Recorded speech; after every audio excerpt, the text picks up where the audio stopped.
আজকে সকালবেলা ঘুম থেকে উঠে যে বাইরের দিকে তাকিয়েছি দেখি পুরোপুরি সূর্যমামা আমাদের উপর রাগ করে পুরো মুখ ভার করে বসে আছে।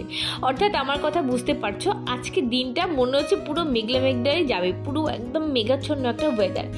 যাই হোক, চলো যেমনই থাক না কেন দিনটাকে সুন্দর তৈরি করে আমাদেরকে এগোতে হবে। গুড মর্নিং এভরিওয়ান, কেমন আছো? আশা করবো সবাই ভালো আছো, সুস্থ আছো।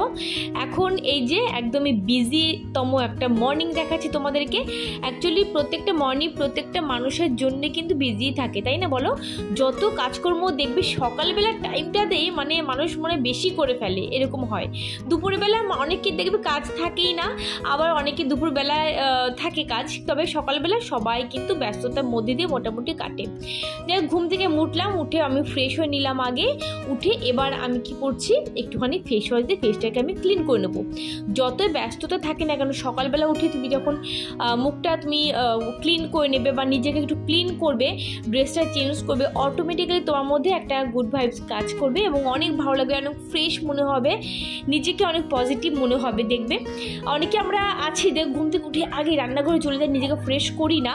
তো তাদের জন্য খুব ভালো একটা টিপস আমি শেয়ার করছি, এটা আমার প্র্যাকটিক্যাল একটা এক্সপিরিয়েন্স থেকে তোমাদের সঙ্গে শেয়ার করছি। যে আগে এটা আমি করতাম, নর্মাল ড্রেসটা চেঞ্জ করে আমি চলে যেতাম, বাট এখন সেটা করি না। একটুখানি আমি নিজেকে প্যাম্পার করে নিয়ে তারপরে আমি যাই। আমার মনে হয় দিনটা অনেক ভালোভাবে শুরু করতে পারি এবং দিনটা অনেক ভালোও যায় বটে। সকালবেলা আদিওম স্কুলে বেরোবে, তো সেই কারণে খাবার তৈরি করে নিলাম। আদিওমের জন্য প্রত্যেক দিনই প্রেশার কুকারে একটুখানি আলু সেদ্ধ ভাত মানে কি তোমরা তো জানোই, 2 চামচ, জাস্ট 2 চামচ, 2 চামচ ও 2 চামচ মুখে দেবে, ব্যাস সেরকমই আর কি। প্রেশার কুকার সিটি দিই নেই, কখনো ঘি কখনো বাটার, এইগুলোই মিশিয়ে দিই। আর 2 চামচই খাই, এর বেশি খাই না। তারপরেও আমি কিন্তু সকালবেলা ভাত খাই পাঠাই। এই কথাটা প্রায় আমি বলে থাকি, কেন বলছি, অনেকে তোমরা আবার আমার চ্যানেলে মানে নতুন এসেছো, নতুন ভিজিট করছো, তাদের উদ্দেশ্যে কথাটা বললাম। তো যাই হোক, এখানটাই যে আদিমকে খাই দিচ্ছি, খেতে বসে যত নাক্কা ঝাঁকা শুরু করে দেবে না, আমার 2 গাল হয়ে গেছে, ও বলবে আমি 3 গাল খেয়ে নিয়েছি। মানে ওরা মোটামুটি জানে আমি 2 গাল করে আমি খাবো, মানে এটা ওদের মাথার ভিতর রীতিমতো ঢুকে গেছে। যাই হোক, এবার খাই দিয়েছি, ওদেরকে ফ্রেশ করে দেবো। ফ্রেশ করে তারপরে এবার ওদেরকে বের করতে, তার পুরো রেডি হয়ে গেছে, ওরা এক্সাম চলছে আর আজকে পিটি এই ড্রেসটা পরে যেতে হবে বলে আজকে এই ড্রেসটা পরে নিয়েছে।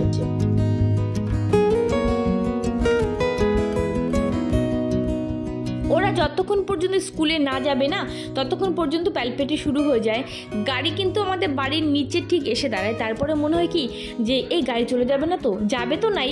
যখন একটু লেট হয়ে যায় গাড়িওয়ালা, মানে যে ওদের যে ড্রাইভার আঙ্কেল আছে, আঙ্কেল উনি নিজে ফোন করে বা আমি কখনো ফোন করে দিই একটু লেট হলে, তারপরে ওই প্যালপেটে শুরু হয়ে যায়, গাড়ি চলে যাবে না তো। যাই হোক, ওদেরকে গাড়িতে তুলে দিয়ে আমি আবার চলে এলাম ওপরে। এবার শুরু হবে আমার দিনের, মানে সারা দিনের জন্য বলতে পারো একটা যুদ্ধ আর কি অলরেডি শুরু হয়ে গেছে। আর এখনকার যুদ্ধটা কিন্তু একটু অন্যরকমই হবে। সকাল থেকে চশমাটা খুঁজেই পাচ্ছিলাম না, কোথায় রেখেছি। ফাইনালি গিয়ে দেখলাম যে আমার যে সেলাই মেশিনটা রয়েছে ঠিক তার একটা সাইডে, মানে ওই সেলাই মেশিনের উপরে একটা সাইডে ছিল।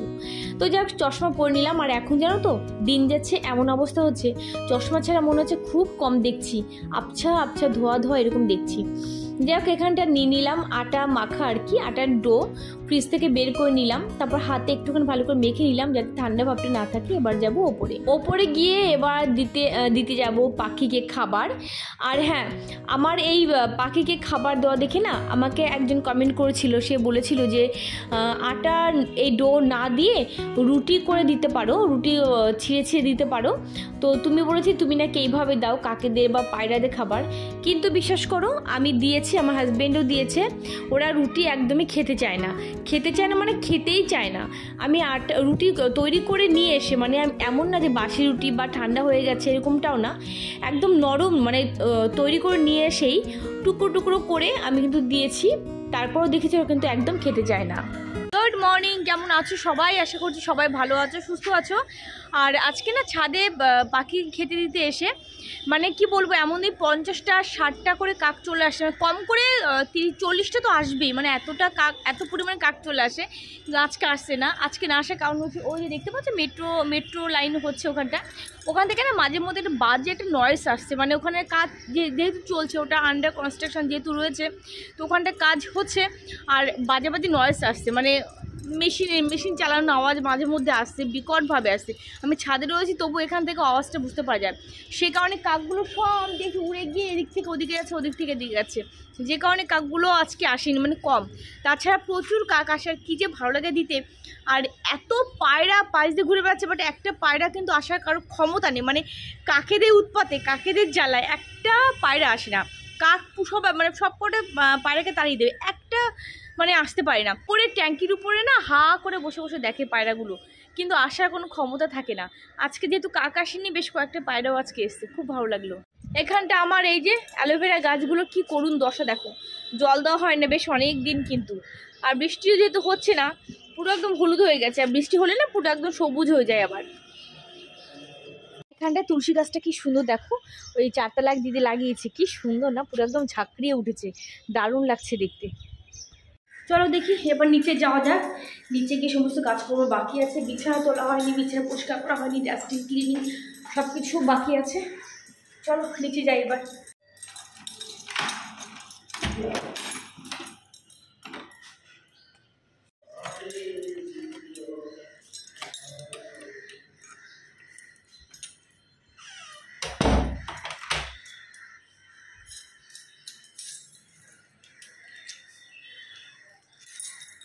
ঘরে এসে সকালবেলা এবার ব্রেকফাস্ট তৈরি করতে বসে গেলাম। ঘরে তো আমি একা, আর কেউ নেই। আমার হাজব্যান্ড অনেকটা সকালবেলায় বেরিয়ে গেছে, ও একটা কাজে যাবে অফিস, ওখান থেকে অফিসে ঢুকবে, সেই কারণে অনেকটা আর্লি আর কি বেরিয়ে গেছে।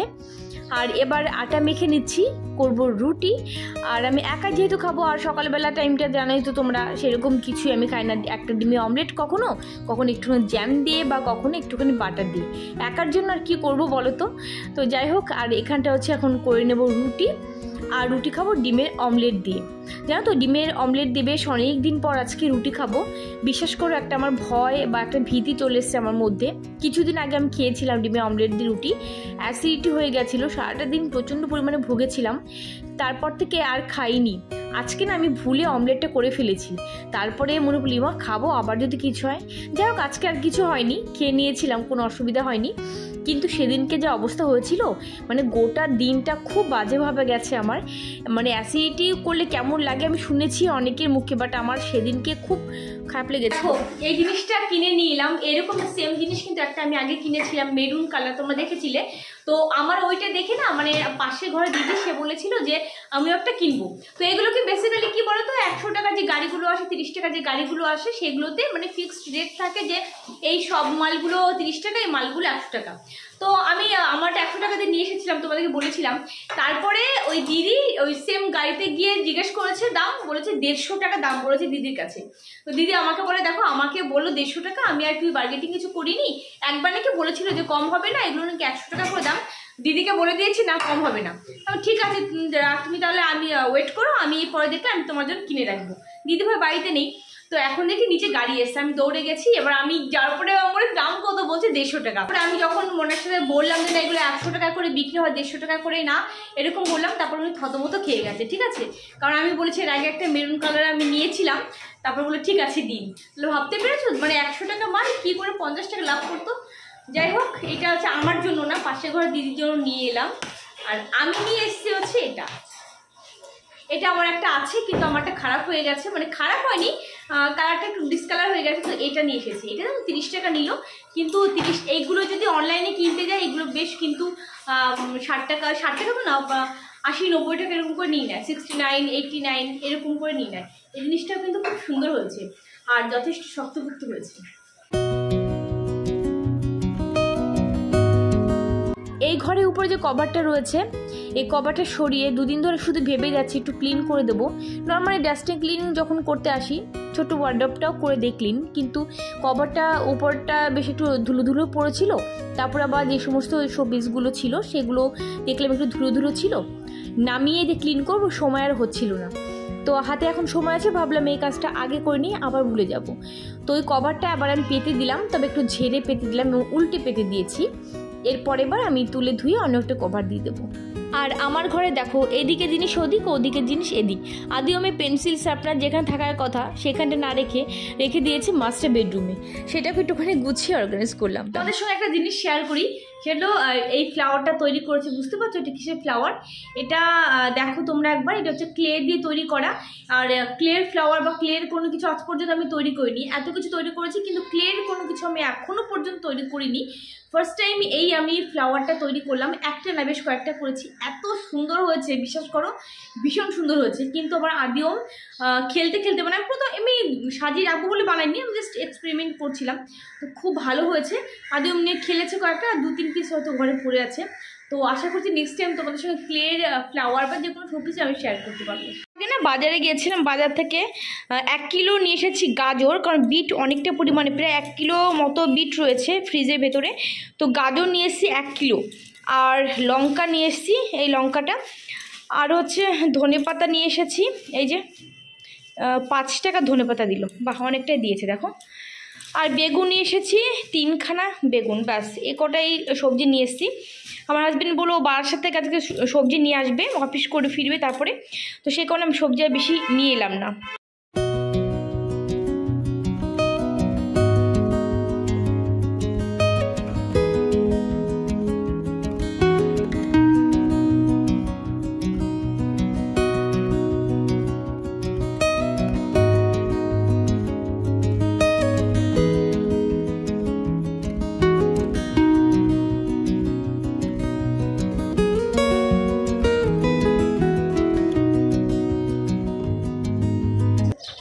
সকাল থেকে প্ল্যান করেছিলাম, মানে ঘুম থেকে ওঠার পর থেকে, যে আজকে কিছু উলের জিনিস, মানে সোয়েটারের এগুলো অনেক কিছু ছিল আর ধোয়ার বাকি আছে। ম্যাক্সিমাম অনেক কিছু ধুয়ে অলরেডি প্যাক করে আলমারিতে তুলে দিয়েছি, বক্স খাটির ভিতরে ঢুকিয়ে দিয়েছি। তারপরে কিছু জিনিস বাকি ছিল, সেগুলো আজকে দিনে সিলেক্ট করেছিলাম যে আজকে ধুয়ে বাদবাকি সব ঢুকিয়ে দেবো। কারণ শীতের জিনিস যত বাইরে থাকবে তত জায়গা ওয়েস্ট হয়, ভালো লাগে না। সবার ক্ষেত্রে কিন্তু একই ব্যাপার। কিন্তু সকাল থেকে আজকে সূর্য মামা পুরো মুখ ভারী করে বসে রয়েছে, কেন জানি না, কেন রাগ করেছে। পুরো একটা মেঘলা ওয়েদার, এই ওয়েদারে ধুয়ে দিলে হবে না, সেই কারণে আজকে স্কিপ করলাম। যাই হোক, আর এখন রান্না করতে চলে এসেছি আমি। আর আজকে রান্না হবে হচ্ছে, বাজারে গিয়েছিলাম, দেখালাম আমি সবজি নিয়ে এসেছি, কিন্তু হচ্ছে আমি মাছের বাজারে যাইনি। আর রাত্রেবেলা চিকেন করবো, সেই কারণে এখন মাছের বাজারে আজকে আমরা গেলাম না। ফ্রিজে ছিল মাছ ছিল আর কি, 4 পিস মতো মাছ। যেহেতু হাজব্যান্ড অনেকটা সকালবেলা বেরিয়ে গেছে, তো আমি আর আদিওম খাবো, সে কারণে আর মাছের বাজারে গেলাম না। যা আছে যেটুকু মাছ সেইটুকু করে ফেলি। আর রাত্রেবেলা চিকেন করলে চিকেন তো করবো রাত্রেবেলা, সেই কারণে আর মাছ কিনি। মানে দেখাই কী মাছ আছে। এই দেখো, ফ্রিজ থেকে বের করে রেখে দিয়েছি মাছ, 4 পিস মাছ আছে। এই যে তেলাপিয়া মাছ, যেটা কিনা খুব পছন্দের খাবার। আবার তোমরা অনেকে শুনলে হয়তো রাগ করবে, আবার তেলাপিয়া, অনেকদিন পর খেলাম কিন্তু এবার। মাঝখানে একদিন খেয়েছিলাম, আর খানিকটা খেয়েছিলাম, খানিকটা এই যে রয়ে গেছে। আর করব হচ্ছে আজকে বেগুন দিয়ে করব তেলাপিয়া। আচ্ছা, লঙ্কা কটা ধুয়ে তারপরে রাখতে হবে। চলো দেখি, বেগুন দিয়ে তেলাপিয়া মাছ করব।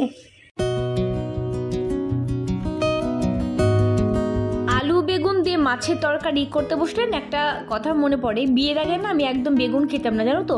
তোমাদের সঙ্গে আজকে সেই কথাটা আমি শেয়ার করছি। আমার দিদি বেগুন ভীষণ পছন্দ করে, ইভেন এখনও করে। মানে বেগুন ভাজা, বেগুনের পোড়া, তারপরে বেগুনের যে মানে সেদ্ধ দিয়ে যেটা ভাতে আমরা খাই আর কি, খুব পছন্দ করে, ভীষণ ভালো খেত। কিন্তু আমি একদমই বেগুন আমি খেতে পারতাম না, ইভেন আমার চোখেও দেখতে পারতাম না, একদমই ভালো লাগতো না আমার, কেন জানি না। আর বেগুন খেলেই হলো ব্যাস, আমার জিভ চুলকাতে শুরু করতো, গলা চুলকাতে শুরু করতো, হাত চুলকাতো। তো যাই হোক, আমি বিয়ের পরে কিন্তু খেতাম না। কিন্তু আমার শাশুড়ি মা দেখি এত বেগুন ভালোবাসে বলার মতো না। তো সেই বেগুনের তরকারি, বেগুন দিয়ে ইলিশ মাছ, বা যেটা খুব ফেমাস একটা খাবার, তারপরে বেগুন দিয়ে সর্ষের ঝাল বা এই টাইপের, বা বেগুন দিয়ে একটা মাছের তরকারি, খুব ভালো রান্না করতো দেখতাম। আমি বিয়ের পর আমি খেতাম না, তারপর এখানে এসে আমি খাওয়া শিখেছি। মানে মাঝে মধ্যে খেতে খেতে কষ্ট করে খেতে মানে কষ্ট করে কি আমাকে বলতো খেয়ে দেখো একটুখানি, ওই দেখতে দেখতে এখন কিন্তু ভালোই খাওয়া শিখেছি। ইভেন আমি নিজেও কিন্তু করি, তবে মাঝে মধ্যে করি এরকমটা না, তবে করি ভালোই, এখন করি, ভালোই লাগে খেতে। আর এখানে বিট গাজর ভাজি হচ্ছে, আজকে দুপুরে আমাদের লাঞ্চ মেনু বিট গাজর ভাজি আর মাছের তরকারি।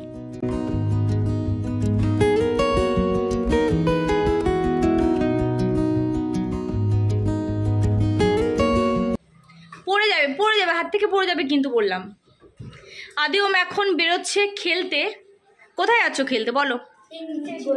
বাড়ির নিচে গলিতে, আমাদের গলি কতগুলো বাচ্চা খেলতে আসে, কিন্তু এরা তো কোনো দিনও বেরোয়নি। এই যে লাইফে আজকে দিয়ে সেকেন্ড টাইম, তাই তো? এর আগে একদিন বেরিয়েছিল, ওর ঠাম্মি বকাতে পাঠিয়ে দিয়েছে উপরে, আজকে আবার এই যে এখন যাচ্ছে। আর কোথাও যাবে না, ঠিক আছে? আর দেখো খাটের কি অবস্থা করে রেখে দিয়েছে। না এটা নিও না, এটা তো ঘরে খেলবে, স্পঞ্জে বলে, এটা নিও না বাবা, এটা নাও। এটা দিয়ে অ্যাকচুয়ালি ব্যাটের সঙ্গে খেলে, ঠিক আছে? আচ্ছা ঠিক আছে কিনো, কিন্তু কোথাও যাবে না, আমি ডাকবো সঙ্গে সঙ্গে চলে আসবে কিন্তু। বেশিক্ষণ খেলবে না, হ্যাঁ? আমি কিন্তু উপর থেকে দেখবো সব। কি বললাম? উপর থেকে সব কিছু আমি কিন্তু দেখবো, আর দেখো কোথাও যাবে না। ওকে।